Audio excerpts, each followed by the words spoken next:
It's roughly 35 miles on a bearing of 74 degrees magnetic from Bonaventure to Gascons. Timing your departure from Bonaventure is critical due to the shallows at the marina entrance, really the mouth of the Bonaventure River. After reviewing the tides, the low tide at 0554 and the high at 1100, we plan to leave at 9 a.m. to accommodate Fantasia's 6-foot draft. Environment Canada was forecasting winds from the northwest at 15 knots, which would allow an easy sail to Gascons, paralleling the coast.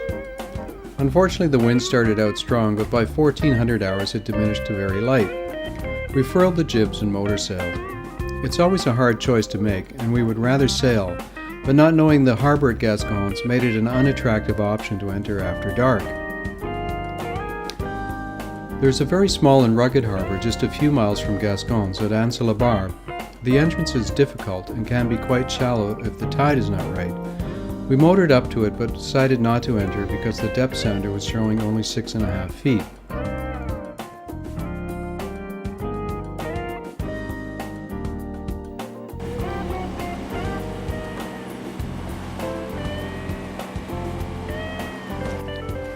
We're just in 70 feet of water approaching Anse A La Barbe. That's the breakwater to port. And the red roofed house marks the entrance. There's the train bridge you can see up there. It looks very beautiful, but the only problem is the entrance there was only 6 feet deep as we approached, and there's lots of rocks and stuff. So by ourselves, I don't think it's a good idea. If we had another boat with us, we'd probably be okay, but it's too bad. It's just a beautiful little spot here. It was interesting to note many small fishing boats near the Gascogne harbour entrance. The mackerel were running and all the boats seemed to be taking their limit. And this is it. We're in Gascogne, which is this little fishing harbour with 4 sailboats and now us. Gascons itself is a sleepy village with an active but small fishing harbour and fleet. Just east of Gascons is Pointe aux Maquereaux, or the aptly named Mackerel Point, site of the 1838 shipwreck of the brig Colborne. So we've just left Gascogne, the fishing harbour, and we're going just a mile and a half around the point back to Anse A La Barbe that we tried to enter yesterday. We thought we'd try maybe just anchor there for a couple of hours. Jane wants to do some sketching. There's a beautiful little bay there. And we'll see if the wind comes up. We'll sail on to Anse Beaufils in preparation for an northeasterly filling in tomorrow, Thursday and Friday, which would make it very difficult to get to Gaspé.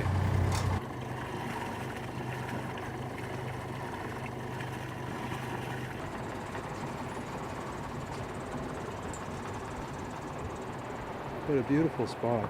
Wow. Just magnificent.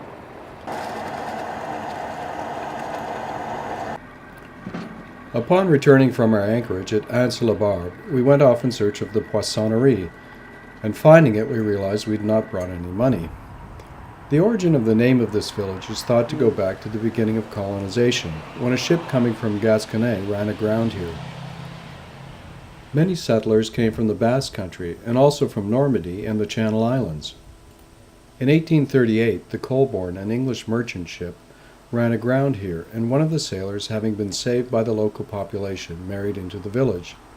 Perhaps the beginnings of St. Philip Anglican Church pictured here.